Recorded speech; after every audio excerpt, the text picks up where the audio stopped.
I want you to take a seat, get comfortable, and get curious with me about one of the strangest, the weirdest ideas in science called emergence. Oh, cool. A philosophy video from an astrophysicist. I'm sure it'll be fun. It'll be good. Let's give it a chance.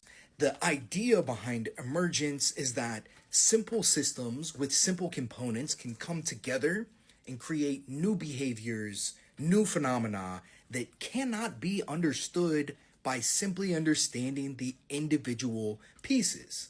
Emergence is indeed very interesting. It's probably in my top 5 favorite subjects in the philosophy of science. Colloquially, as something like the whole is worth more than the sum of its parts. Kind of. Not really. Take neurons, for example. Please don't do it. Neuroscientists understand neurons pretty well. They fire electrical signals, they pass on information, they connect to other neurons. You don't have to do this, man. You don't have.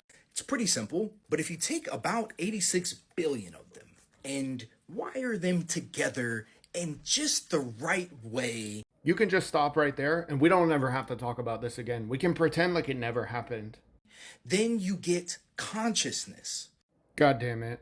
Okay, pause. All due respect to this creator, I just want to make sure everybody knows that what we're doing right now is philosophy, not science. And more specifically, what you just heard is an espousing of physicalism, which is a position in the philosophy of mind, which says that you just are your brain. Now, we're going to get to the concept of emergence in a minute, but notice what just happened. He went from neurons firing behavioral third-person descriptions to consciousness. First-person descriptions. Philosophically, consciousness is just what it's like to be you from the inside. But that jump from the third person to the first person, that's not something that follows from the science. That's an interpretation. And this is where people start using the term emergence like it's an explanation, but instead what it really is a placeholder for what we don't understand. Now, in philosophy, there are actually 2 different kinds of emergence. Weak emergence is when the higher level thing, the higher level property, can be derived from the lower level parts. It might be really complex, but in principle, you can see how the higher thing comes out of the pieces.